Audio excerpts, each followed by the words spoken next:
একটি দুরূদ পড়লে কঠিন ও জটিল রোগ থেকে আপনি মুক্তি পাবেন। এই দুরূদটি হচ্ছে দুরুদের শেফা। এই দুরূদটাকে দুরুদের শেফা বলা হয়। এই দুরূদটা যদি পড়ে আপনি পানিতে ফু দিতে পারেন, এরপরে ওই পানিটা খেলে আল্লাহ পাক রব্বুল আলামিন কঠিন ও জটিল রোগ থেকে আল্লাহ তাআলা আপনাকে হেফাজত করবেন। মনে রাখবেন, আল্লাহ তাআলা কিন্তু কোরআনের ভিতরে শেফা দিয়েছেন। আল্লাহ তাআলা পবিত্র কোরআনুল কারীমের ভিতরে নিজেই বলে দিয়েছেন। আল্লাহ তাআলা বলছেন 15 নম্বর পারা 9 নম্বর পৃষ্ঠা 2 নম্বর লাইন সূরা বনী ইসরাঈলের 82 নম্বর আয়াতে আল্লাহ বলছেন, ওয়ানুনাজ্জিলু মিনাল কুরআন মা হুয়া শিফাউন ওয়া রাহমাতুল লিল মুমিনিন। আমি আল্লাহ মুমিনদের জন্য এই কোরআনটাকে রহমত স্বরূপ, শেফা স্বরূপ নাজিল করে দিয়েছি। কোরআনের ভিতরে শেফা রয়েছে।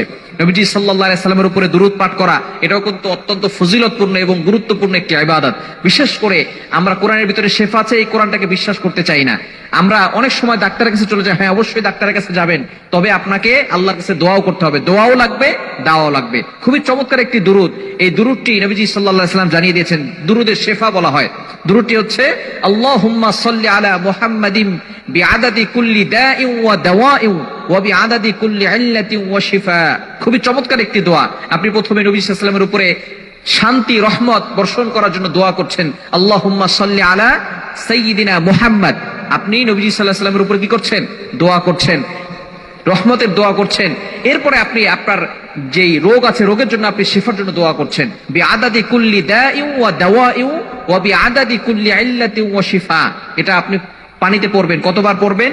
এটা পড়ার পরে পানিতে ফু দিবেন। এটা আপনি 100 বার পড়তে পারেন অথবা 200 বার পড়তে পারেন। যত বেশি সময় থাকবে সর্বনিম্ন আপনি 100 বার পড়বেন। পরে আপনি পানিতে ফু দিবেন। ফু দিয়ে এরপরে ওই পানিটা খাবেন। ইনশাআল্লাহ প্রতিনিয়ত আমলটা করতে পারলে আল্লাহ তাআলা সকল রোগ থেকে আপনাকে হেফাজত করে দিবেন। মনে রাখবেন, আল্লাহ তাআলা চাইলে সব ধরনের রোগ থেকে আপনাকে হেফাজত করতে পারেন। বিশেষ করে এর সাথে সূরা ফাতিহার আমলটাও করতে পারেন। সূরা ফাতিহাকে বলা হয় শিফা। শিফা মিন কুল্লি দা, সকল লোকের ওষুধ হচ্ছে সূরাতুল ফাতিহা। আপনি এই দুরূদটি পড়ার পাশাপাশি সূরা ফাতিহার আমলটাও করতে পারেন। ইনশাআল্লাহ আল্লাহ পাক রব্বুল আলামিন সকল ধরনের রোগ থেকে, কঠিন ও জটিল রোগ থেকে আল্লাহ তাআলা আপনাকে হেফাজত করবেন। এজন্য এই দুরূদটি বেশি বেশি পড়ো। পাশাপাশি আমরা অন্যান্য দুরূদও বেশি বেশি পড়ার চেষ্টা করব। বিশেষ করে দুরূদে ইব্রাহিম, যেটা আমরা নামাজের ভিতরে যে দুরূদটা পড়ি, আল্লাহুম্মা সাল্লি আলা মুহাম্মদ ওয়া আলা আলি মুহাম্মদ কামা সাল্লাইতা আলা ইব্রাহিম ওয়া আলা আলি ইব্রাহিম ইন্নাকা হামিদুম মাজিদ। আল্লাহুম্মা বারিক আলা মুহাম্মদ ওয়া আলা আলি মুহাম্মদ কামা বারাকতা আলা ইব্রাহিম ওয়া আলা আলি ইব্রাহিম ইন্নাকা হামিদুম মাজিদ। এই দুরূদগুলো আমরা বেশি বেশি পড়ব। বিশেষ করে দুরূদে শিফা, অসুস্থ হয়ে গেলে কঠিন ও জটিল রোগ থেকে বাঁচার জন্য দুরূদে শিফার আমলটা করব। আল্লাহ তাআলা আমাদের সকলকে এই আমলটি করার তৌফিক দান করেন।